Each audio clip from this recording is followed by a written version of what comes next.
नमस्ते, मैं हूं डॉक्टर प्रिया भावे चित्तावर और आज हम बात करने वाले हैं एक बहुत ही कॉमन समस्या की, जो है फाइब्रॉइड यूट्रस।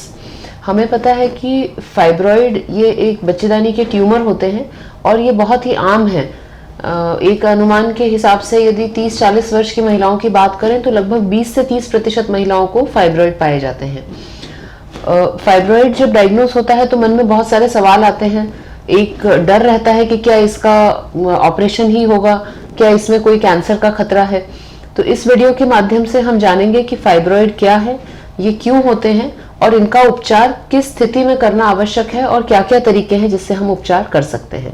फाइब्रॉइड्स जो है ये यूट्रस की जो मसल वॉल होती है उसके ट्यूमर्स होते हैं और ये एक मटर के दाने के बराबर से लेके एक फुटबॉल के साइज के बराबर, यानी इसके साइज में बहुत सारा वेरिएशन संभव है। साथ ही फाइब्रॉइड्स अलग अलग लोकेशन पर हो सकते हैं।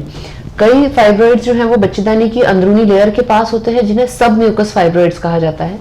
कुछ फाइब्रॉइड्स वॉल के अंदर होते हैं जिन्हें इंट्राम्यूरल कहा जाता है और कुछ फाइब्रॉइड्स बच्चेदानी की बाहर की सतह पे होते हैं, उन्हें सब सीरस फाइब्रॉइड्स कहा जाता है। जब हम फाइब्रॉइड का उपचार करते हैं तो 3 बातें ध्यान में रखते हैं। पहला होता है साइज क्या है फाइब्रॉइड का। यदि फाइब्रॉइड का साइज 4 सेंटीमीटर से कम है और महिला को कोई लक्षण नहीं हो रहे हैं तो फाइब्रॉइड को केवल मॉनिटर किया जाता है, उसे कोई भी मेडिकल या सर्जिकल ट्रीटमेंट की आवश्यकता ऐसे केस में नहीं होती है। यदि फाइब्रॉइड का साइज 4 सेंटीमीटर से अधिक है और उसकी लोकेशन यदि बच्चेदानी की अंदर की लाइनिंग की तरफ है या फिर उससे महिला को बहुत ज्यादा सिम्टम्स या लक्षण हो रहे हैं, जैसे कि माहवारी बहुत अधिक जाना, बच्चेदानी के आसपास प्रेशर सिम्टम्स यानी पेशाब बार बार लगना, लैट्रिन में तकलीफ होना या फिर माहवारी बहुत लंबे समय तक चलना, यदि ये सारे सिम्टम्स हैं तो फिर हमें किसी ट्रीटमेंट की आवश्यकता होती है। तीसरा जो महत्वपूर्ण डिसीजन होता है वो इस बात से लेके होता है कि महिला की आयु कितनी है और क्या उसे प्रेगनेंसी की इच्छा है कि नहीं। यदि महिला की आयु 40-50 वर्ष से अधिक है तो ऐसे केस में फाइब्रॉइड्स निकालने की बजाय यूट्रस निकालने की सलाह दी जाती है।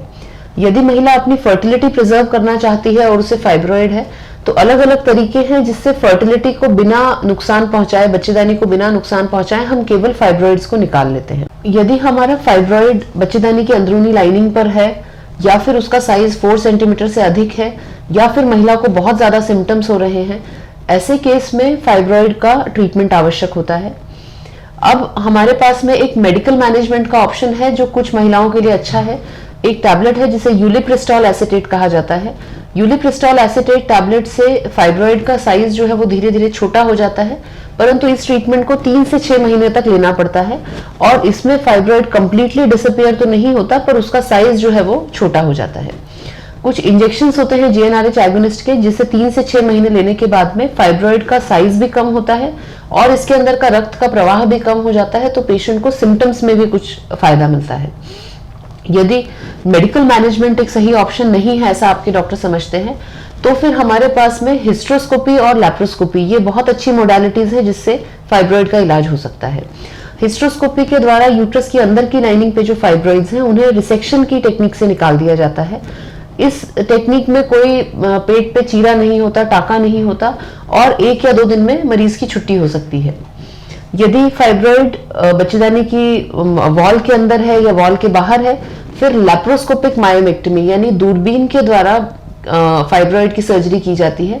लैप्रोस्कोपिक फाइब्रॉइड सर्जरी जो है ये एक कुशल सर्जन के द्वारा की जानी चाहिए और इसके रिजल्ट्स काफी अच्छे हैं, क्योंकि इसमें हम जब लैप्रोस्कोपी करते हैं तो हमारे पास में हाई डेफिनेशन कैमरा होता है जो हमें बहुत एक्यूरेटली दिखाता है कि यूट्रस कहाँ पर है और फाइब्रॉइड कहाँ पर है। इस प्रक्रिया में यूट्रस की वॉल को किसी भी तरह का नुकसान नहीं पहुंचे, ये ध्यान रखा जाना आवश्यक है और इस प्रक्रिया के 3 से 4 महीने के बाद में पेशेंट प्रेगनेंसी के लिए ट्राई कर सकता है और उन्हें प्रेगनेंसी नॉर्मली हो सकती है।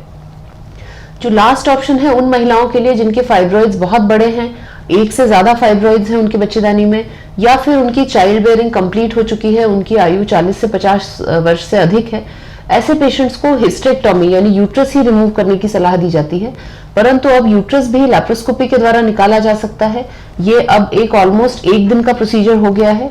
इसमें बहुत छोटा चीरा आता है और मरीज 7 दिन के अंदर अपने यूजुअल दिनचर्या में वापस लौट सकता है। तो आज हमने देखा फाइब्रॉइड्स के बारे में।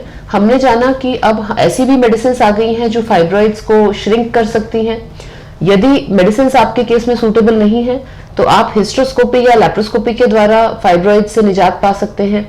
और कुछ पेशेंट्स के लिए लैप्रोस्कोपिक हिस्टेक्टमी यानी लैप्रोस्कोपी के द्वारा यूट्रस को निकालना सबसे बेस्ट ऑप्शन रहता है। आपके केस में क्या ऑप्शन सही रहेगा, क्या आपको ट्रीटमेंट की आवश्यकता है और कौन सा ट्रीटमेंट आपके केस में सही रहेगा, ये आप अपने डॉक्टर से इवैल्यूएशन करा के एक अच्छे रिप्रोडक्टिव मेडिसिन स्पेशलिस्ट से सलाह ले सकती हैं। यदि आप सोचती हैं कि ये जानकारी आपके लिए उपयोगी है, आपके जान पहचान में कोई है जिन्हें ये जानकारी बेनिफिशियल हो सकती है, तो प्लीज इस वीडियो को शेयर करें। आपके यदि कोई भी और सवाल है, इसके बारे में आप और कुछ जानना चाहते हैं, तो कमेंट्स में आप जरूर जिक्र करें। हम अपने अगले वीडियो में इसके बारे में और विस्तार से जानकारी देंगे। धन्यवाद।